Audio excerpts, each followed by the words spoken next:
এটিএমৰ পৰা ধন সংগ্ৰহ কৰিবলৈ অহা একাধিক ব্যক্তিৰ পৰা প্ৰবঞ্চনাৰ জৰিয়তে চুৰ কৰা এগৰাকী কুখ্যাত মহিলা চোৰক মৰিগাঁৱৰ পৰা আটক কৰিলে বিশ্বনাথ আৰক্ষীয়ে। উল্লেখ্য যে বিশ্বনাথৰ অসম-অৰুণাচল সীমান্তৰ তিনিসুঁতিৰ ববিতা দেৱীয়ে যোৱা 20 আগষ্ট তাৰিখে বিশ্বনাথৰ SBIৰ এটা এটিএমৰ পৰা ধন উলিয়াবলৈ আহিছিল। কিন্তু ববিতা দেৱীয়ে এটিএমৰ পৰা ধন উলিয়াবলৈ সক্ষম নোহোৱাত কাষতে থকা কুখ্যাত মহিলাগৰাকীয়ে লগে লগে ধন উলিয়াই দিবলৈ আগবাঢ়ি আহিল। পিছত ভুক্তভোগী মহিলাগৰাকীক 5,000 টকা উলিয়াই দিলে যদিও কুখ্যাত মহিলাগৰাকীয়ে এটিএমখন উভতাই দিয়াৰ সময়ত কৰিলে প্ৰবঞ্চনা। বেলেগ এটা এটিএমহে উভতাই দিলে ভুক্তভোগী মহিলাগৰাকীক। ইয়াৰ কিছু সময়ৰ পিছতেই ববিতা দেৱীৰ একাউণ্টৰ পৰা 80,000 টকা অন্তৰ্ধান হোৱাত ভুক্তভোগী ববিতা দেৱী কাষ চাপে বিশ্বনাথ আৰক্ষীৰ। বিশ্বনাথ আৰক্ষীৰ অপৰাধ অনুসন্ধান শাখাৰ অতিৰিক্ত আৰক্ষী অধীক্ষক অমিত কুমাৰ হোজাইৰ নেতৃত্বত আৰু বিশ্বনাথৰ সদৰ আৰক্ষী থানাৰ উপ পৰিদৰ্শক জ্যোতিকা বৰাই আৰম্ভ কৰে অনুসন্ধান। প্ৰায় এমাহ ধৰি এই অনুসন্ধান কৰাৰ পিছত অৱশেষত কালি সফলতা লাভ কৰে অনুসন্ধানকাৰীৰ আৰক্ষী দলটোৱে। এই চুৰি কাৰ্যত জড়িত আছিল মৰিগাঁৱৰ কলচুমা বেগম নামৰ এগৰাকী কুখ্যাত মহিলা। আৰক্ষীৰ অভিযানকাৰী দলটোৰ তদন্তত পোহৰলৈ আহে যে কলচুমা বেগম নামৰ এই মহিলাগৰাকীয়ে চলিত বৰ্ষতে একেধৰণৰ চুৰি কাৰ্য 4বাৰকৈ কৰিছে। ইতিমধ্যে বিশ্বনাথ আৰক্ষীৰ অভিযানকাৰী দলটোৱে কুখ্যাত মহিলা চোৰগৰাকীক মৰিগাঁৱৰ পৰা আটক কৰি বিশ্বনাথ আৰক্ষী থানাত অধিক তথ্যৰ বাবে জেৰা অব্যাহত ৰাখিছে। ইতিমধ্যে মহিলা চোৰগৰাকীৰ পৰা আৰক্ষীয়ে 42,000 টকা, 3টা মোবাইল ফোন আৰু 5খনকৈ SBIৰ এটিএম কাৰ্ড উদ্ধাৰ কৰে।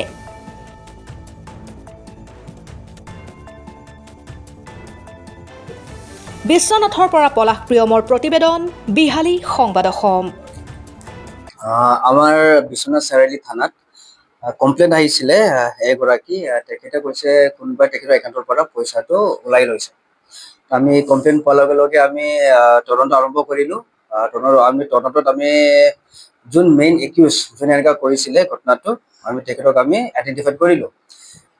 তেখেতৰ মেইন অপাৰেশ্যনটো এনেকুৱা আছিলে যে কোনো এটিএমত ৰখি থাকে তেখেত একিউজ ৰখি পেলাই যোন মানুহে পইচা ওলাব নোৱাৰে, এটিএম চলাব নোৱাৰে, তেখেতক মানে সহায় কৰিম কৈ পেলাই আগতে ইহঁতৰ এটিএম দি তেখেতক পইচা দি পেলাই যেতিয়া ঘূৰাই দিয়ে তেতিয়া এটিএম কাৰ্ডটো চুৱাইপ কৰি দিয়ে। তেখেতৰ এটিএম কাৰ্ডটো ভিক্টিম একাউণ্টে নিজে লৈ পেলাই একিউজে নিজৰ কাৰোবাৰ বেলেগৰ এটিএম কাৰ্ডটো তেখেতক দি দিয়ে। তেনেকুৱা মডাছ অপাৰেণ্ডি আছিলে তেখেতৰ। আমি একিউজক আইডেণ্টিফাই কৰাৰ পিছত আমি জিৰ' ইন কৰিছোঁ। আমাৰ টীম লেড কৰিছে আমাৰ WSI জ্যোতিকা বৰা। তেখেতৰ পিছে 2 দিন ঘূৰিলে। হোজাইতো গৈছে, লংকাত তাতেও পিছা কৰিছে। তাৰপিছত লাষ্টত গম পালে যে তেখেতে আকৌ মৰিগাঁৱত গুচি আহিলে। তো লগে লগে আমাৰ টীমে মৰিগাঁৱত গৈছে আণ্ডাৰ মইৰাবাৰী PS।